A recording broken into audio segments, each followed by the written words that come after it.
आओ आओ मेरी तीनों प्यारी बहू, आ जाओ।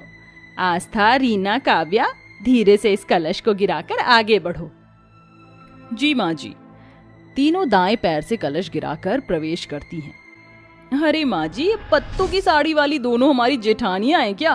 किसी आदिवासी से कम नहीं लग रही हैं। मुझे तो लग रहा था कि किसी जंगल से भाग कर आई हैं। और हम तो दहेज में AC, cooler, sofa set, microwave लाए हैं। ये गरीब बहू तो कुछ नहीं लाई माँ जी। लहंगा भी अच्छा है, प्योर ओरिजिनल फ्लावर से जो बना है। हाँ दीदी, वही तो, ये गरीब है ना, मेरे बेटे को अपने प्यार के जाल में फंसा लिया, इसलिए दहेज लेकर नहीं आई, वरना मैं तो निकलवा लेती। माँ, अपने समाज के लिए हमारी दोबारा शादी कर दी है तो गृह प्रवेश भी कर दीजिए। इन गरीबों का मैं गृह प्रवेश करूं? बिल्कुल नहीं। माँ जी, आशीर्वाद ही दे दीजिए। तभी वो अपनी दोनों बहू को आशीर्वाद देकर अपनी तीनों बहुओं को लेकर चली जाती हैं। अगले दिन दोनों बहू जल्दी उठकर घर की सारी जिम्मेदारी संभाल लेती हैं। वहीं तीनों काली बहू घोड़े बेचकर सोती हैं और काम में मदद भी नहीं करवाती हैं। आस्था, काव्या, मैंने और रानी ने खाना बना दिया है, तुम जरा टेबल पर ये खाना लगा दो। ओ हेलो जेठानी जी, हम यहाँ पर आपके इशारों पर नाचने नहीं आए हैं। इतना सारा दहेज दिया है, एक काम को हाथ नहीं लगाएंगे। सुन रही है ना माँ जी आप?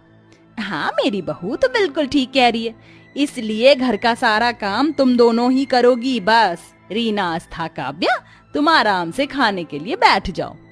फिर दोनों गरीब बहू खाना लगा देती हैं, जिसके बाद सास और तीनों बहुएं मिलकर उनके बने खाने की बुराई करके खाना बीच में छोड़कर चली जाती हैं। वक्त गुजरता है, घर का सारा काम दोनों गरीब बहुएं ही करती हैं। बार बार अंजना उन्हें गरीबी और दहेज के ताने देती है, वहीं तीनों काली बहू को अपने सर पर चढ़ा कर रखती है, घर का कोई काम नहीं करने देती है। ऐसे ही एक दिन, अरे रानी दीदी, ये आप कैसा पोछा लगा रही हैं? इतना गंदा, दोबारा से साफ करिए। अगर मैं यहाँ से फिसल जाती तो आपको छोड़ती नहीं। ठीक है, अच्छा हुआ तूने कह दिया, वरना मैं इसे चमक देती। माँ जी, ये जगह साफ थी, फिर भी मैं दोबारा कर रही हूँ। आखिर आप हमारे दहेज न देने से इतना मनमुटाव मन में लेकर क्यों बैठी हैं? क्यों आप हमें अभी तक नहीं अपना पा रही हैं? जो करना है कर लो, मैं तुम्हारे साथ ऐसा ही व्यवहार रखूंगी। अपनी बहू को सुनाकर अंजना फिर चली जाती है। एक शाम सभी को पड़ोसन की पार्टी में जाना था। फिर तीनों बहू बहुत ज्यादा मेकअप करके तैयार हो जाती हैं। अरे वाह, आज मेरी तीनों बहुएं इतनी अच्छी लग रही कि क्या बताऊं। तुमने तो इन दोनों को भी फेल कर दिया।